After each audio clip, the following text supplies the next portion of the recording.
Thank you very much, Mr. Chairman, for organizing this hearing. Thanks to each of you for coming here to enlighten us. It's become very popular to talk about the negative impacts of using coal and natural gas, but we really should have a conversation about the extent to which we rely on them and about the positive impacts of using them.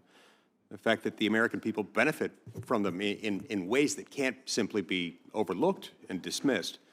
The reality is that human beings are able to survive and thrive much more readily, much more comfortably, much more affordably because of affordable and plentiful and reliable power, primarily coming from natural gas and from coal.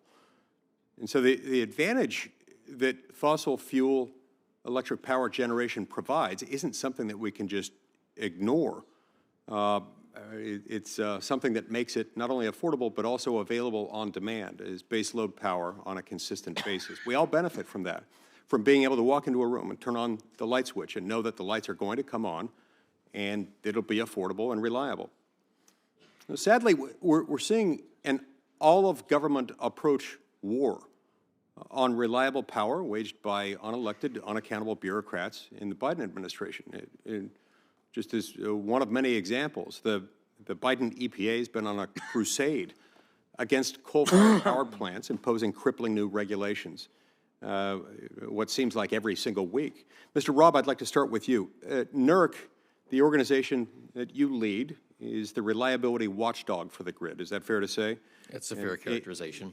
And I think most of us can agree that coal-fired power plants are being retired prematurely, which is especially alarming when you look at the realities on the ground, when you consider things like the fact that when replacement baseload power supply has not been brought online, we need to be worried about this.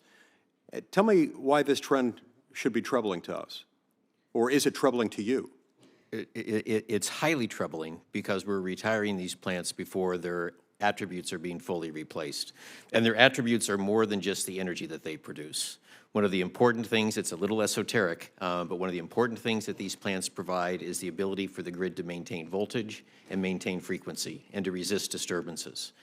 Other resources can't do that nearly as well as large spinning mass generation. And that's why the loss of coal plants and natural gas plants and nuclear plants is so concerning from a grid reliability perspective. Okay, so it goes beyond cost. It's about reliability, and without reliability, we lose some significant benefits. Now, requests for future generation published by the large regional transmission organizations, or RTOs, show that the vast majority of projected future generation additions are going to come from wind and from solar. For example, within MISO,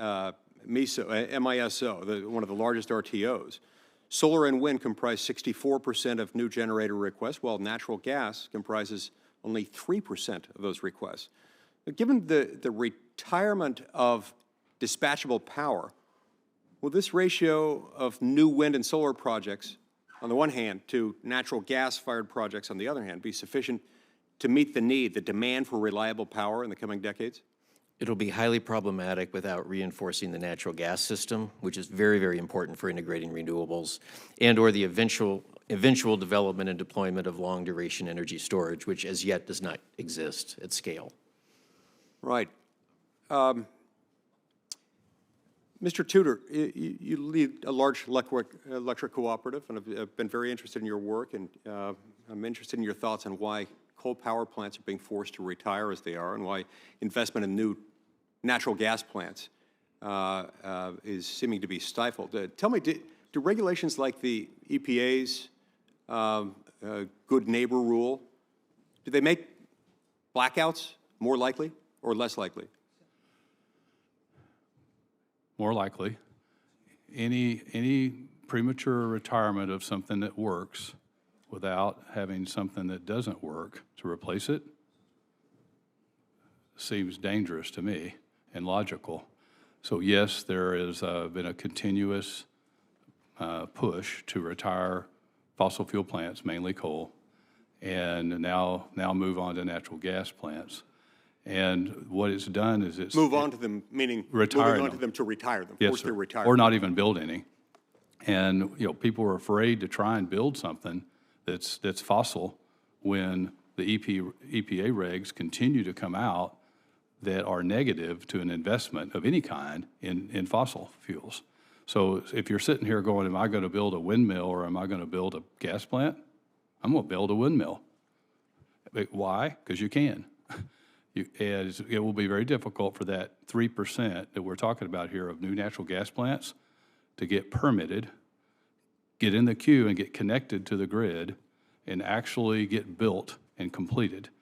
And it takes now 5 or 6 years to build a brand new natural gas plant, where it used to take 2 to 3. In the meantime, they're not replacing that with nuclear power, traditional or small modular nuclear. They're not replacing that yet. with geothermal or hydroelectric.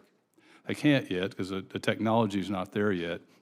I mean, there's a big difference between capacity, which is the ability to deliver energy, and energy. So if you take a wind product, which I'm not against wind, but wind in general gets about 15% capacity credit in the RTOs, where a coal plant gets around 80% capacity in an RTO. What that means is the coal plant produces and runs 80% of the time, and the wind farm runs 15% of the time. When it's windy, the wind produces a lot of energy, which is a good thing. When it's not, they virtually have nothing, and you have to rely, as Mr. Rob's saying, you have to rely on something that is base load to maintain the integrity of the service, basically to our consumers. Thank you. Thank you, Mr. Chairman. Thank you,